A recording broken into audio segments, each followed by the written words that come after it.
അള്ളാഹു ജീവിതത്തിൽ അമൽ ചെയ്യാൻ തൗഫീഖ് നൽകട്ടെ. ഞാൻ അവസാനിപ്പിക്കുകയാണ്. അതുകൊണ്ട് ഈ കുടുംബജീവിതം നാളെ സ്വർഗത്തിലേക്ക് നീണ്ടു നിൽക്കട്ടെ. നാളെ ഈ കുടുംബജീവിതം സ്വർഗത്തിലേക്ക് നീണ്ടു നിൽക്കട്ടെ. സ്വർഗത്തിലേക്ക് നീണ്ടു നിൽക്കുന്ന സ്വർഗജീവിതമാകണം. അതിനാകണമെങ്കിൽ എന്ത് ചെയ്യണം? വിവാഹത്തിന്റെ 3-ാം ഘട്ടം. ഇവിടെ നമ്മൾ ജീവിച്ചു, അവസാനം എന്ത് ചെയ്യണം? പരസ്പരം മരിക്കുന്ന നേരത്ത് സന്തോഷത്തോടെ പൊരുത്തത്തോടെ മരിക്കണം. എന്നാൽ വിവാഹത്തിന്റെ 3-ാം ഘട്ടത്തിൽ നിങ്ങൾക്ക് പ്രതീക്ഷയുണ്ട്. അള്ളാഹു എന്നെ നിങ്ങളെ അങ്ങനെ ആക്കട്ടെ. അള്ളാഹു എന്നെ നിങ്ങളെ അങ്ങനെ ആക്കട്ടെ. വിവാഹത്തിന്റെ 3-ാം ഘട്ടത്തിൽ പ്രതീക്ഷ ഉണ്ടാകണമെങ്കിൽ എന്ത് ചെയ്യണം? മരിക്കുന്ന നേരത്ത് പരസ്പരം രണ്ടുപേരും തൃപ്തരായിരിക്കണം. ഒരു പൊരുത്തക്കേട് ബാക്കി ഉണ്ടാവാൻ പാടില്ല. ഇൻഷാ അല്ലാഹ് അതിനുവേണ്ടി പരിശ്രമിക്കൂലേ? ഇൻഷാ അല്ലാഹ് പരിശ്രമിക്കൂലേ? നിങ്ങൾക്ക് എന്തോ ഒരു ഉഷാറില്ലാത്ത? ഞാൻ നിർത്താത്തതുകൊണ്ടാണോ? അല്ലേ?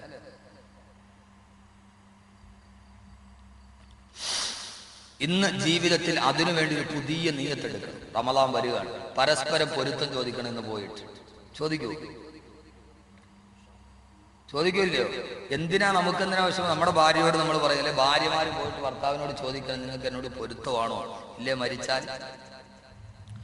അള്ളാഹുവിന്റെ പ്രവാചകൻ വഫാത്തിന്റെ സമയത്ത് കിടക്കുകയാണ്. അള്ളാഹുവിന്റെ പ്രവാചകന്റെ അടുക്കൽ പൊന്നുമോള് ഫാത്തിമയുണ്ട്. അള്ളാഹിന്റെ റസൂല് കിടന്ന് പൊളയുന്നത് കാണുമ്പോ ഫാത്തിമ കിടന്ന് പൊട്ടിക്കരയാൻ തുടങ്ങി. പൊന്നുമോളുടെ കരച്ചിൽ കേൾക്കുമ്പോ അള്ളാഹിന്റെ റസൂല് ഫാത്തിമയെ വിളിച്ചു, ഫാത്തിമ എന്റെ അടുക്കലേക്കൊന്ന് വരുമോ, ഒരു സ്വകാര്യം പറയട്ടെ. അള്ളാഹിന്റെ റസൂല് ഫാത്തിമയുടെ ചെവിയിൽ ഒരു സ്വകാര്യം പറഞ്ഞു. അതേവരെ പൊട്ടിക്കരഞ്ഞ ഫാത്തിമ പൊട്ടിച്ചിരിച്ചുവത്രേ. ഫാത്തിമ ചിരിച്ചുവത്രേ. അല്ലാഹുവിന്റെ റസൂൽ എന്ന ഉപ്പ മരിക്കുന്നതിന് മുമ്പ് ഒരു സ്വകാര്യം കേട്ടപ്പോൾ ഫാത്തിമ ബീവി ചിരിക്കുകയാണ്. എന്റെ സഹോദരങ്ങളെ, സഹോദരിമാരെ, ഈ ഒരൊറ്റ സംഭവം പറഞ്ഞിട്ട് ഞാൻ ഈ വിഷയത്തിന് പരിസമാപ്തി കൊടുക്കുന്നു.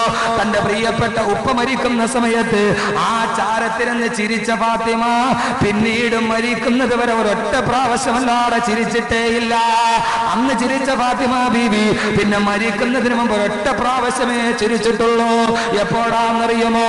അല്ലാഹുവിന്റെ റസൂൽ വിട പറഞ്ഞു. പ്രിയപ്പെട്ട ഉപ്പയുടെ ഖബറടക്കിയിട്ട് അനസ് റളിയല്ലാഹു അൻഹു തിരിച്ചു വരുമ്പോ ഫാത്തിമ ബീവി ചോദിച്ചു അത്രേ, അനസേ അതാബത്തും വസുകും അൻ തഖതു അലാ റസൂലില്ലാഹി സ്വല്ലല്ലാഹു അലൈഹി വസല്ലമ അത്തുറാബ്, എന്റെ ഉപ്പാന്റെ ശരീരത്തിലേക്ക് മണ്ണെടുത്തിടാൻ നിനക്ക് എങ്ങനെ തോന്നി അനസേ? ബഹുമാനപ്പെട്ട ഫാത്തിമ ബീവിക്ക് ദുഃഖമായി. ഉപ്പ മരിച്ച ദുഃഖമാണ്. ഖുർആനിലെ മക്കൾ പറയുമ്പോൾ ഇത് പറയണമെന്ന് എനിക്ക് ആഗ്രഹമുണ്ടായിരുന്നു. അതുകൊണ്ടാണ് ഞാൻ അവസാനം ഇത് പറഞ്ഞിട്ട് പോകുന്നത്. വിഷയത്തോട് നീതി പുലർത്തണ്ടേ നിങ്ങളെ? ഭാര്യയും ഭർത്താവും ഇതിനു വേണ്ടി പരിശ്രമിക്കണം. പിന്നീട് അല്ലാഹുവിന്റെ റസൂൽ വഫാത്തായതിനു ശേഷം ഫാത്തിമ ബീവിക്ക് എപ്പോഴും ദുഃഖമാണ്. അല്ലാഹുവിന്റെ റസൂൽ വഫാത്തായി 6 മാസം കഴിഞ്ഞപ്പോൾ പൊന്നുമോള് ഫാത്തിമ വഫാത്തായി. പെങ്ങളെ, ഫാത്തിമ ബീവി വഫാത്താകുമ്പോ ഫാത്തിമ ബീവിയുടെ വയസ്സൊരു റിവായത്ത് പ്രകാരം വെറും 26 വയസ്സാണ്. 26 വയസ്സിൽ മരിച്ചുപോയൊരു പെണ്ണ് ലോകത്തിന്റെ പ്രകടോദാഹരണമായി, ലോകത്തിന്റെ പ്രകാശമായി മാറി. ഫാത്തിമ ബീവി പ്രിയപ്പെട്ട അലിയുടെ കൂടെ ജീവിക്കുകയാണ്. പിതാവ് മരിച്ച ദുഃഖമാണ്. പിന്നീട് കളിയില്ല, ചിരിയില്ല. ഫാത്തിമ കണ്ണിൽ സുറുമ പോലും എഴുതാറില്ല, നല്ല വസ്ത്രം ധരിക്കാറില്ല, സുഗന്ധം പൂശാറില്ല. ഫാത്തിമയ്ക്ക് എപ്പോഴും ദുഃഖമാണ്. ഫാത്തിമയ്ക്ക് എപ്പോഴും വിഷാദമാണ്. ഫാത്തിമ റളിയല്ലാഹു അൻഹയ്ക്ക് എപ്പോഴും സങ്കടമാണ്. എന്റെ ഉപ്പ, എന്റെ ഉപ്പ, എന്റെ ഉപ്പ, എന്റെ ഉപ്പ എന്ന വിഷാദം മാത്രമാണ് ചിന്തയിലുള്ളത്. എന്റെ ഉപ്പാന്റെ അടുക്കലെത്തണം. അല്ലാഹുവിന്റെ റസൂൽ വഫാത്താകുന്നതിന് മുമ്പ് ചെവിയിൽ പറഞ്ഞ സ്വകാര്യമുണ്ട, ഫാത്തിമ കരയണ്ട, എന്റെ കുടുംബത്തിൽ നിന്ന് ആദ്യം എന്റെ അടുക്കലേക്ക് വരുന്നത് നീയാണ് മോളെ. എന്റെ മക്കളിൽ നീയാണ് വരുന്നത്, എന്റെ മക്കളിൽ നീയാണ് വരുന്നത്. എന്റെ ഉപ്പാന്റെ അടുക്കലെത്തണം. എനിക്ക് പെട്ടെന്ന് മരിക്കണം. എന്റെ ഉപ്പാനെ കാണണം. എനിക്ക് സ്വർഗത്തിലെത്തണം. ഒരു മകളെ അല്ലാഹു നമുക്കും അങ്ങനെ തരട്ടെ. ഒരു മകളെ അല്ലാഹു നമുക്ക് അങ്ങനെ തരട്ടെ. പൊന്നു സഹോദരങ്ങളെ, നമ്മൾ പറയാറുണ്ട് 2 എണ്ണം ആണാണ്. അവസാനം ഒരു പെണ്ണിനെ കിട്ടിയാൽ പെണ്ണിന് ഉപ്പയോടുള്ള സ്നേഹം വല്ലാത്ത സ്നേഹമാണ്. അങ്ങനെ ആഗ്രഹിച്ച സഹോദരന് 3ാമത്തതും ആണാണ്. അല്ലാഹു 3 ആൺമക്കളെയും അല്ലാഹു സാലിഹീങ്ങളാക്കട്ടെ. അല്ലാഹു ഹാഫിളീങ്ങളാക്കട്ടെ. സഹോദരങ്ങളെ, എല്ലാവർക്കും അങ്ങനെ ഒരു ആഗ്രഹമുണ്ട്. അള്ളാഹു കബൂലാക്കട്ടെ, അള്ളാഹു കബൂലാക്കട്ടെ. ഉപ്പാന്ന് വിളിക്കാൻ ഒരു പൊന്നുമോളുണ്ടെങ്കിൽ ചുണ്ടുകൊണ്ട് ഉപ്പാന്റെ ചാരത്ത് നിൽക്കുന്നത് പെൺമക്കളാണ്, ആൺമക്കളല്ല. അള്ളാഹു നമുക്കൊരു പെൺകുഞ്ഞിനെ തരട്ടെ, അള്ളാഹു നമുക്കൊരു പെൺകുഞ്ഞിനെ തരട്ടെ. അള്ളാഹുവേ നീ സ്വീകരിക്കണേ തമ്പുരാനെ, നീ സ്വീകരിക്കണേ തമ്പുരാനെ. അടുത്തത് നീ തരുന്നത് ഒരു പെൺകുഞ്ഞായിരിക്കണേ അള്ളാഹുവേ, അടുത്തത് നീ എനിക്ക് നൽകുന്നത് പെൺകുഞ്ഞായിരിക്കണമേ അള്ളാഹുവേ. അള്ളാഹുവിന്റെ റസൂല് പറഞ്ഞു, മൻകാനത്തിലഹു തലാത ബനാത്, ആർക്കെങ്കിലും 3 പെൺമക്കളുണ്ടെങ്കിൽ, ഔ തലാത അഖവാത്ത്, ആർക്കെങ്കിലും 3 സഹോദരിമാരുണ്ടെങ്കിൽ അവരെ 3 പേരെയും കെട്ടിച്ചു വിട്ടാൽ അവന് സ്വർഗമുറപ്പാ, അവന് സ്വർഗമുറപ്പാണ്. അള്ളാഹു നമുക്ക് സ്വർഗം തരട്ടെ. അവസാനമായി ബഹുമാനപ്പെട്ട ഫാത്തിമ ബീവി ദുഃഖത്തിൽ മാത്രമായിട്ട് ഇങ്ങനെ കഴിഞ്ഞുകൂടുകയാണ്. അവസാന മാസങ്ങൾ 6 കഴിഞ്ഞു. ഒരു ദിവസം രാവിലെ ഫാത്തിമ ബീവി എഴുന്നേൽക്കുമ്പോ അന്ന് വല്ലാത്ത സന്തോഷമാണ്, അന്ന് വല്ലാത്ത പുഞ്ചിരിയാണ്, എന്തോ ഒരു വല്ലാത്ത വല്ലാത്ത ഉന്മേഷം പോലെ. അലി റളിയല്ലാഹു അൻഹു രാവിലെ പുല്ല് വെട്ടാൻ വേണ്ടി മലഞ്ചെരുവിൽ പോയി. അള്ളാഹുവിന്റെ റസൂല് തന്റെ മകളെ കെട്ടിച്ചു കൊടുത്തത് പുല്ലുവെട്ടുകാരനാ. ലജ്നാൻ പർവ്വതത്തിന്റെ പുറകിൽ പോയിട്ട് പുല്ലുകെട്ട് വെട്ടിക്കൊണ്ടുവന്ന് ഉക്കാവ ചന്തയിൽ വെക്കുന്ന പുല്ലുവെട്ടുകാരനാണ് അള്ളാഹുവിന്റെ റസൂല് മകളെ വിവാഹം ചെയ്തു കൊടുത്തത്. അലി റളിയല്ലാഹു അൻഹു പുല്ല് വെട്ടാൻ വേണ്ടി ലജ്നാൻ പർവ്വതത്തിൽ പോയി. ഫാത്തിമ ബീവി എഴുന്നേൽക്കുകയാണ്. എഴുന്നേറ്റ ഉടനെ അടുക്കളയിൽ ഇരിക്കുന്ന മാവെടുത്തു, അത് കുഴച്ചിട്ട് പത്തിരി ചുട്ടു. ആട്ടിറച്ചി ഉണ്ടായിരുന്നു, ആട്ടിറച്ചി എടുത്ത് കറിയും വെച്ചു. ഇന്നേ വരെ ഒരു നല്ല വിഭവം ഉണ്ടാക്കാത്ത ഫാത്തിമ പത്തിരിയും ചുട്ടു, ആട്ടിറച്ചിയും കറി വെച്ചു. മക്കളായ ഹസൻ ഹുസൈൻ റളിയല്ലാഹു അൻഹുമാനെ എഴുന്നേൽപ്പിച്ചു, കുളിപ്പിച്ചു. അവരെ കുളിച്ച് വൃത്തിയാക്കി കൊണ്ടുവന്ന് അവർക്ക് 2 പേർക്കും പത്തിരിയും ഇറച്ചിയും കൊടുത്തു പൊന്നുമക്കൾക്ക്. എന്നിട്ട് അവരെ ഭക്ഷണവും കഴിച്ചിട്ട് കിടത്തി ഉറക്കുന്നു. ഫാത്തിമ ബീവി പോയി കുളിക്കുന്നു. കുളിച്ചു സുന്ദരിയായ വന്ന ഫാത്തിമ കണ്ണിൽ സുറുമയെഴുതി, സുഗന്ധദ്രവ്യങ്ങൾ പൂശി, ഉള്ളതിലേറ്റവും നല്ല വെളുത്ത വസ്ത്രം ധരിച്ചു. ഫാത്തിമയ്ക്ക് എന്തോ ഒരു ആശ്വാസമാണെന്ന്, എന്തോ ഒരു പുഞ്ചിരിയാണിത്. ഇതേവരെ റസൂലുള്ള മരിച്ചതിന് ശേഷം ഇതേവരെ ചിരിക്കാത്ത ഫാത്തിമ കുളിച്ചു സുന്ദരിയായി, കണ്ണിൽ സുറുമയെഴുതി, അത്തർവാരി പൂശി, നല്ല വസ്ത്രവും ധരിച്ച് വാതിൽപ്പടിയിൽ കാത്തു നിൽക്കുകയാണ്. ഉച്ചയായപ്പോ വയർത്ത് കുളിച്ച് പുല്ലിന്റെ കെട്ടും തലയിൽ വെച്ച് അലിയാരിതങ്ങൾ വന്നു. അലി റളിയല്ലാഹു അൻഹു വന്നു. ഫാത്തിമ ബീവി കെട്ടിപ്പിടിച്ച് താഴെ ഇറക്കി. അലി റളിയല്ലാഹു അൻഹു വയർപ്പിൽ കുളിച്ചു നോക്കുമ്പോ ഒരു ചന്ദ്രനെ പോലെ ഫാത്തിമ ഉദിച്ചു നിൽക്കുകയാ.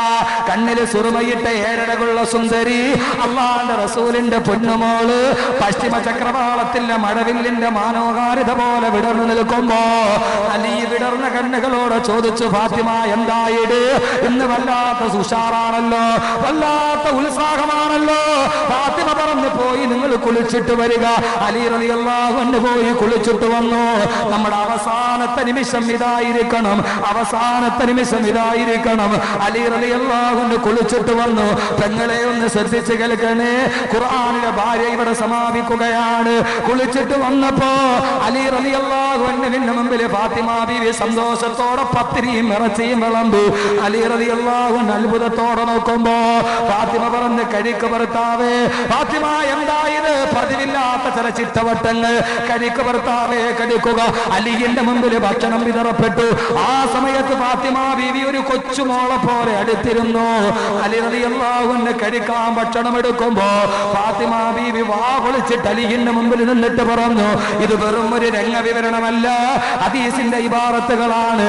അലി റളിയല്ലാഹു അൻഹുവേ, എന്റെ പ്രിയപ്പെട്ട ഭർത്താവേ, എനിക്കൊരാഗ്രഹം ബാക്കിയുണ്ട്, ചെയ്തു തരുമോ? എന്താണ് ഫാത്തിമ?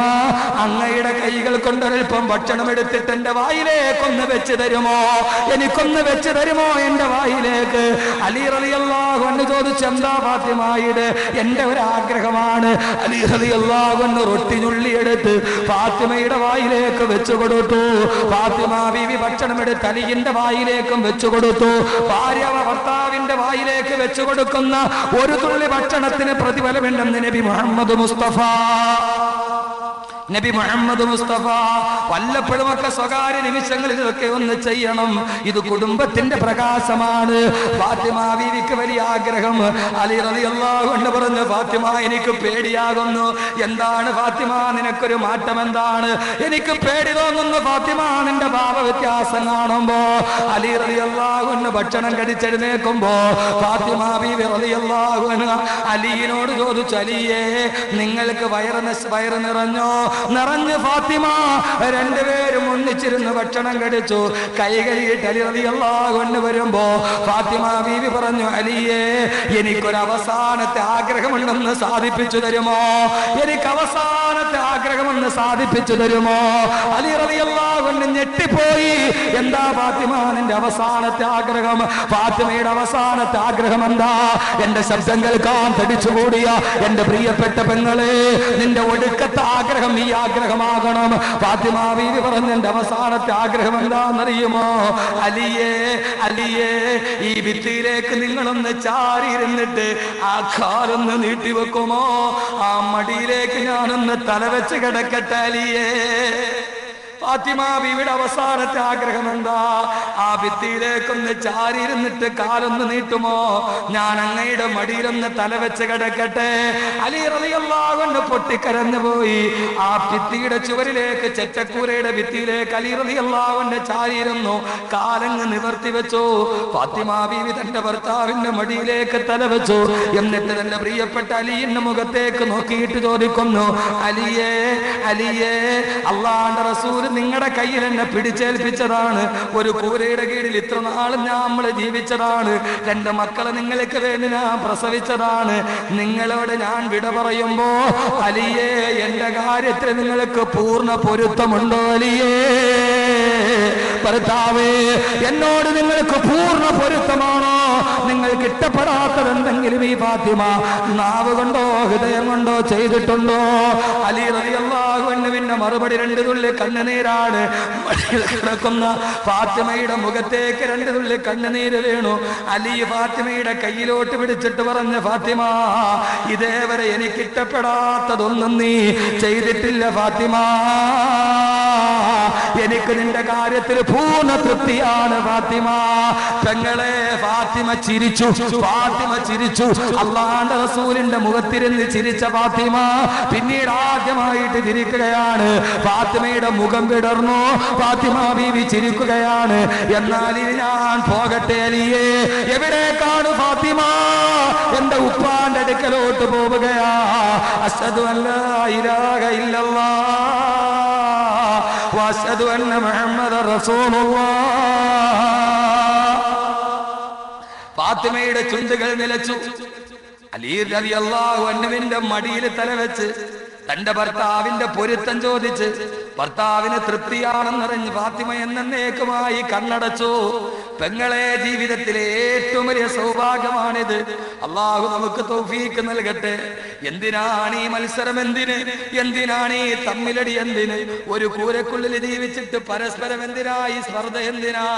മരിക്കുന്ന സമയത്ത് മടിയിൽ തലവെച്ചിട്ട് പൊരുത്തം ചോദിച്ചു മരിച്ചാൽ, സഹോദരങ്ങളെ, ഫാത്തിമ ബീവി മരിച്ചതിന് ശേഷം അലി റളിയല്ലാഹു അൻഹു പാടുമായിരുന്നു, കുന്നാക സൗജി ഹമാമത്തിൻ ഫീ ഐകതി മുതമത്തിഈന ബി സിഹത്തിൻ വശബാബി